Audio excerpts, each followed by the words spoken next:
यावेळी आपल्यासोबत आहे महाराष्ट्र प्रदेश काँग्रेस कमिटीचे ओबीसी सेलचे आपण प्रदेश उपाध्यक्ष आहात सचिन वैद्य सर. सर आमच्या चॅनलमध्ये आपलं खूप खूप स्वागत आहे. सर आम्ही आपल्याकडनं जाणून घेऊ की आता प्रभाग क्रमांक 16 मधून आपली दावेदारी आहे, आपण एक संभावित उमेदवार आहात. कशी काय समस्या आहे नागरिकांची आणि कशा प्रकारे तुम्ही त्यांना सोडवणार आणि तुमचे काय सोल्युशन राहणार, काय पुढची वाटचाल राहणार त्याबद्दल सांगा. नमस्कार, मी सचिन वैद्य. सर्वप्रथम आज धम्मचक्र प्रवर्तन दिन, राष्ट्रपिता महात्मा गांधी यांची जयंती, लाल बहादूर शास्त्री यांची जयंती व दसरा या निमित्त सर्वांना मी हार्दिक शुभेच्छा देतो. माझा प्रभाग क्रमांक 16 या क्षेत्रातून मी बिलॉंग करतो. माझ्या या क्षेत्रामध्ये आज ज्या समस्या आहेत, जसं माझ्या प्रभागातून आता नवीन एक रोड बनलेला आहे, ज्याला आपण म्हणू की अजनी रेल्वे स्टेशनच्या दीक्षाभूमीकडे जाणारा. तिथे नेहमी पावसाळ्यात खूप सारं पाणी असं साचून असते आणि त्या रोडला जास्त दिवस न झाला, जवळपास 2-3 वर्षाचाच एक वेळ झालेला आहे. तिथे एवढं पाणी साचते की लोकांना तिथून गाड्या नेण्यास खूप साऱ्या समस्या होतात. त्याच्यानंतर आमच्या प्रभागामध्ये दीक्षाभूमी, साई मंदिर हा पूर्ण परिसर येतो.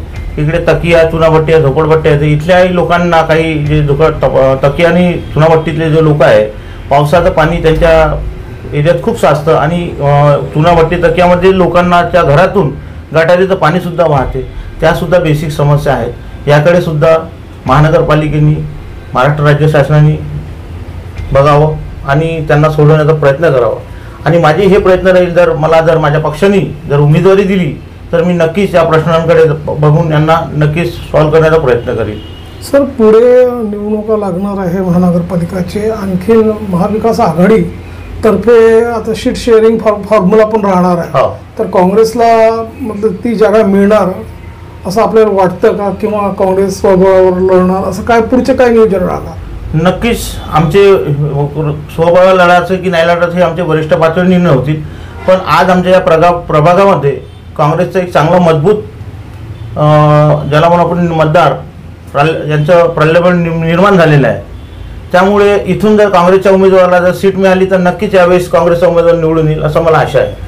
प्रभाग क्रमांक 16 मध्ये नागरिकांची अनेक तक्रारी आणि समस्या येत आहे. रस्त्याची दुर्व्यवस्था आहे, तुम्हाला तर सर्व माहीतच आहे सर्व. पण ते इथले जे विद्यमान जे हे होते आपले नगरसेवक, जे तर माझी झाले नगरसेवक, त्यांनी सर्व दुर्लक्ष केलेलं आहे. आत्ताही आडाओढी सुरूच आहे, ठिकठिकाणी कचऱ्याचे ढिगं लागलेले आहे.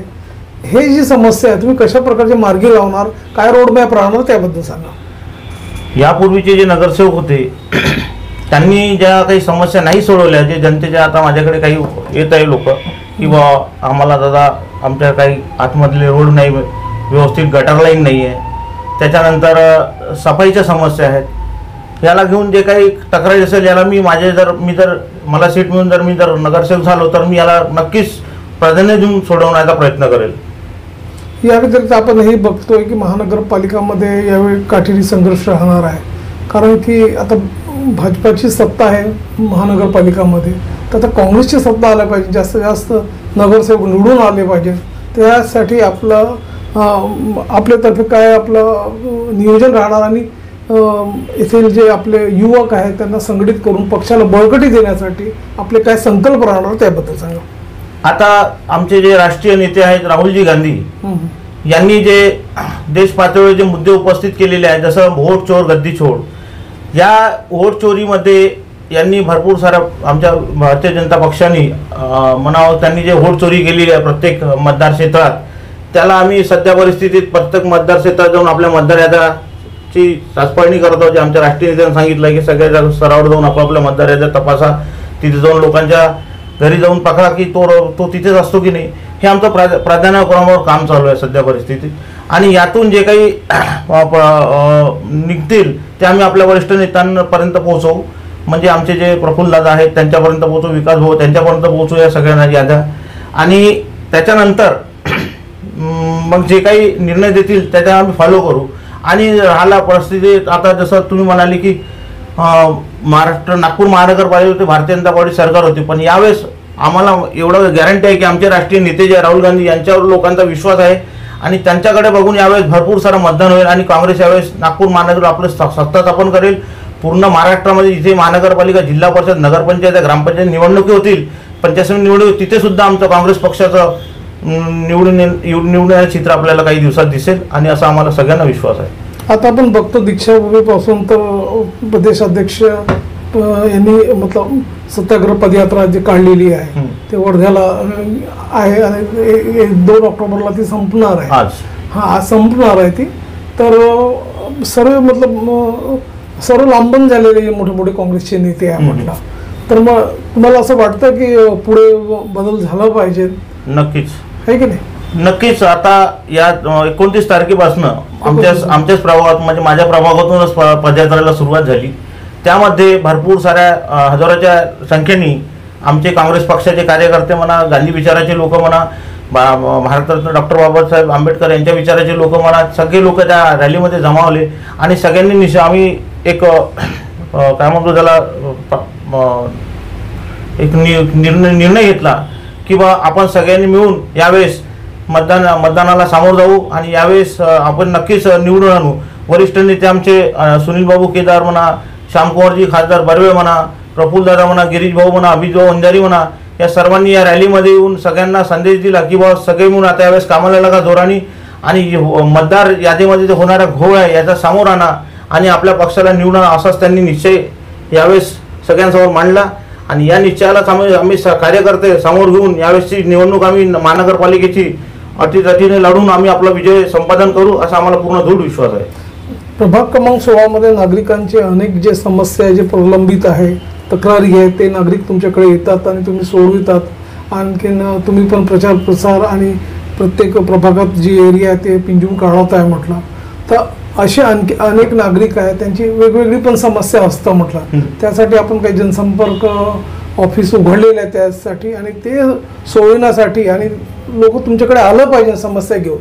त्यासाठी तुमच्या लोकांसाठी, नागरिकांसाठी आपलं काय मेसेज राहणार? नक्कीच माझ्या प्रभाग क्रमांक 16 मधील जनतेला निवेदन आहे की आज आपण इथे जे आपला प्रभागाचं जे ऑफिस उघडलेलं आहे त्या ऑफिसमधून प्रत्येकाने आपला काही कोणत्या मतदार यादी संदर्भात म्हणा, आधार कार्ड, राशन कार्ड किंवा त्यांच्या जे काही समस्या असेल घरच्या म्हणा किंवा महिला जे काही महिलांना पैसे मिळतात महाराष्ट्र शासनाकडून त्यांच्या काही समस्या असतील त्यांनी इथे यावं.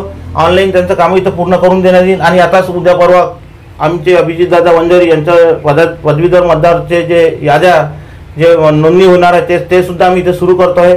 त्याच्या जे ग्रॅज्युएट विद्यार्थिनी आहेत त्यांना सुद्धा माझी निवेदन आहे की त्यांनी सुद्धा इथून आपली मतदार नोंदणी सुरू करावी आणि जे काही समस्या असतील त्या ऑफिसमधून नक्कीच माझ्याकडून सॉल्व्ह होईल तेवढे मी सॉल्व्ह करेन आणि नक्की विश्वास देतो की सगळ्यांच्या समस्या पूर्ण होतपर्यंत मी काही स्वस्थ बसणार नाही. ओके प्रेक्षकांनो, हे होते सचिन वैद्य सर, ज्यांनी सांगितलं की जे नागरिकांची जी पण समस्या आहे ते सोडवण्यासाठी ते प्राधान्य देतच आहे. आणखी काही पण तक्रारी असेल तर नागरिक बेहिचक येऊन त्यांच्यासोबत भेट घेऊ शकता आणि आपली समस्या निवारणासाठी आपल्यासोबत भेट घेऊ शकता. आणि आपण आपला वेळ आमच्या चॅनलला दिलं सर त्याबद्दल आपला धन्यवाद. धन्यवाद. थँक्यू.